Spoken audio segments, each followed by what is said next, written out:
પોરબંદર શહેરમાં બાળ મજૂરી અટકાવવા તંત્ર દ્વારા સપાટો બોલાવવામાં આવી રહ્યો છે। ઉલ્લેખનીય છે કે આજે સવારથી શહેરમાં કેટલાય વ્યાપારીઓને ત્યાં હ્યુમન ટ્રાફિકિંગ, શ્રમ અને રોજગાર તથા ચાઇલ્ડ લેબર વિભાગ દ્વારા પોલીસને સાથે રાખીને ઠેર ઠેર જગ્યાએ દરોડા પાડવામાં આવ્યા હતા અને નાની ઉંમરના બાળકો મજૂરી કામ કરતા હોવાની બાતમીના આધારે શહેરના કેટલાય વિસ્તારોમાં બાળ મજૂરી મુક્તિ અભિયાન શરૂ કરવામાં આવ્યું છે।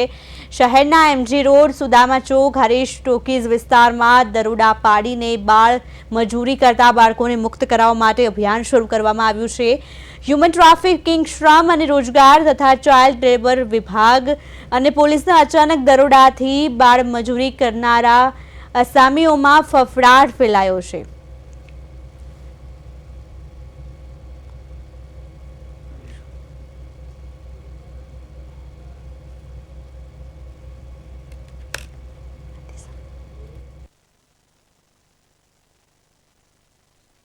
કરતા આસામીઓમાં ફફડાટ ફેલાયો છે અને જેને લઈને વધુ માહિતી માટે પોરબંદરથી અમારા સંવાદદાતા ચેતન ઠાકર ફોનલાઈનથી જોડાઈ ગયા છે।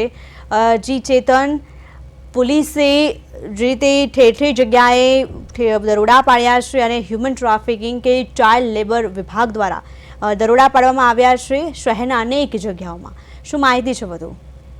હ્યુમન ટ્રાફિકિંગ અને ચાઇલ્ડ જે ઓથોરિટી છે તેના દ્વારા શહેરભરમાં સંયુક્ત રીતે દરોડા પાડવામાં આવ્યા હતા। દરોડાની અંદર અલગ અલગ જગ્યાઓ ઉપર જે શ્રમ લોકો જે કામ કરતા હોય તેની અંદર બાળકોની સંખ્યા પણ હોતી હોય છે। તે બાળકો જે કામ કરતા હોય તેને ત્યાંથી બચાવવાના પ્રયાસ કર્યા છે।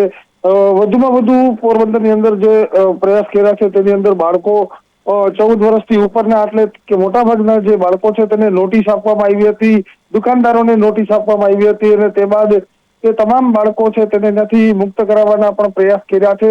હાલ તો સમગ્ર મામલે ચેકિંગ છે તે શહેરભરમાં અલગ અલગ વિસ્તારમાં ચાલી રહ્યું છે। ક્યાંક આવનારા દિવસોમાં મોટી ડ્રાઈવ થાય તો પણ શક્યતા છે।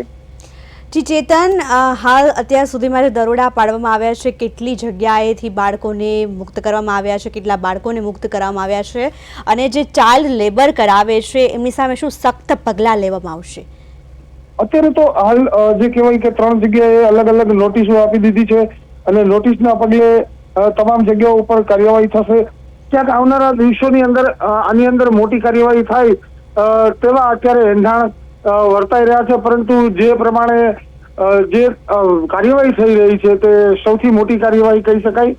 કારણ કે અગાઉ પણ આવી રીતે જે ચાઇલ્ડ મજૂરી કરાવતા હતા અલગ અલગ રીતે તે તમામ જગ્યાઓ ઉપર દરોડા પાડવામાં આવ્યા હતા અને ફરી એકવાર અત્યારે દરોડાની કામગીરી ચાલુ કરવામાં આવી છે।